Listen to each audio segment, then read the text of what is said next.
প্রযুক্তি সংস্থা মেটার সঙ্গে টানাপোড়েনের মাঝে ফের পদক্ষেপ করল কেন্দ্র। ডিপফেক, প্রোপাগান্ডা এবং বিভ্রান্তিকর তথ্যের বারবারন্তে আর কোনো অজুহাত শুনতে নারাজ কেন্দ্রের মোদী সরকার। সোশ্যাল মিডিয়া জায়ান্ট মেটাকে এবার সরাসরি অ্যালগরিদম বদলানোর নির্দেশ দিল ভারতের ইলেকট্রনিক্স ও তথ্য প্রযুক্তি মন্ত্রক। সূত্র বলছে এমনটাই। এই অ্যালগরিদম বদলানোর নির্দেশ দেওয়ার পাশাপাশি প্ল্যাটফর্ম থেকে কিভাবে বেআইনি ও বিকৃত কন্টেন্ট পুরোপুরি সরানো হবে তার একটি বিস্তারিত অ্যাকশন প্ল্যান বা কমপ্লায়েন্স রোডম্যাপ জমা দেওয়ার কড়া নির্দেশ দেওয়া হয়েছে।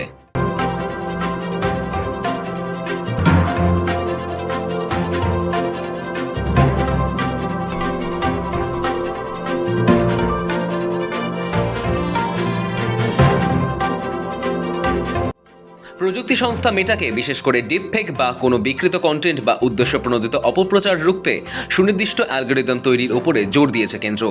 এই বিষয়গুলি মেনে চলতে কি পদক্ষেপ করছে মেটা সেই বিষয়েও একটি বিস্তারিত রোডম্যাপ জমা দিতে বলা হয়েছে। ঠিক কি ঘটেছিল?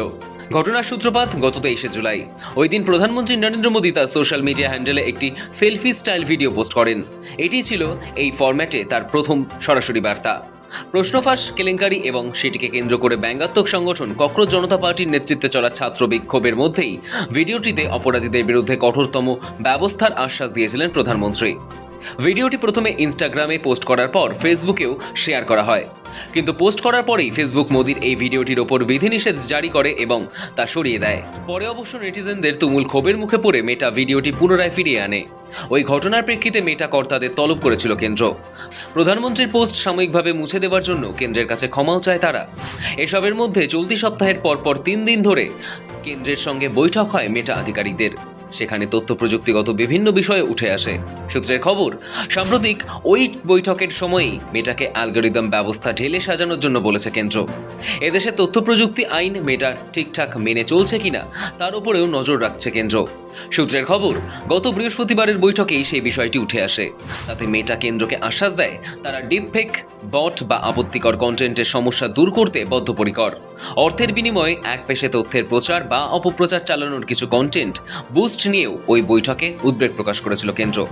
সূত্রের খবর, এই ধরনের ঘটনাগুলি ঠিকভাবে সামাল দিয়ে উঠতে না পারার জন্য কেন্দ্রের কাছে ক্ষমাও চেয়েছিল প্রযুক্তি সংস্থা। এই বিতর্কের মাঝেই এবার মেটা পরবর্তী পরিকল্পনা কি রয়েছে তা জানতে চাইল কেন্দ্র। সরকার অনুমোদিত কোনো কর্তৃপক্ষ কোনো কন্টেন্ট সরিয়ে ফেলার অনুরোধ করলে তার প্রেক্ষিতে দ্রুত পদক্ষেপ করতে বলা হয়েছে। বিকৃত ছবি ও ডিপফেক রুখতে সরকারের কুইক রেসপন্স টিমের সঙ্গে সরাসরি ও সমন্বিতভাবে কাজ করতে হবে মেটাকে। সূত্রের খবর, শুক্রবার কেন্দ্রের আধিকারিকদের সঙ্গে মেটার বৈঠকে আপত্তিকর কন্টেন্ট কিভাবে সামাল দেওয়া যায় সেই বিষয়ে বিস্তারিত ব্যাখ্যা দেওয়া হয়। সেখানে ডিপফেক বা বিকৃত কন্টেন্টের প্রচার আটকাতে সুনির্দিষ্ট অ্যালগরিদম তৈরি করার উপায়ে জোর দেন কেন্দ্রের আধিকারিকরা। আইনি ব্যবস্থা নেওয়ার প্রস্তুতি সরকারের। বৈঠকে মেটার প্রযুক্তিগত দল তাদের বর্তমান কন্টেন্ট ফিল্টারিং ব্যবস্থা সীমাবদ্ধতা মেনে নিয়েছে এবং নতুন প্রযুক্তিগত পদক্ষেপ নেওয়ার আশ্বাস দিয়েছে। মেটা ভারতের আইটি আইনের মধ্যস্থতাকারী নিয়মাবলী সঠিকভাবে মেনে চলছে কিনা তা খতিয়ে দেখছে কেন্দ্র। প্রাপ্ত রিপোর্টের ওপর ভিত্তি করে মেটার বিরুদ্ধে পরবর্তী আইনি পদক্ষেপ নেওয়ার বিষয়ে বিশেষজ্ঞ মতামত চাওয়া হয়েছে। সব মিলিয়ে মেটার কাজের রোডম্যাপ চাইল কেন্দ্র। প্রশ্ন উঠছে, এবার কি ফেসবুক, ইনস্টাগ্রাম কন্ট্রোল করবে কেন্দ্রের মোদী সরকার? চর্চা গোটা দেশ জুড়ে। ব্যুরো রিপোর্ট, সময়, কলকাতা।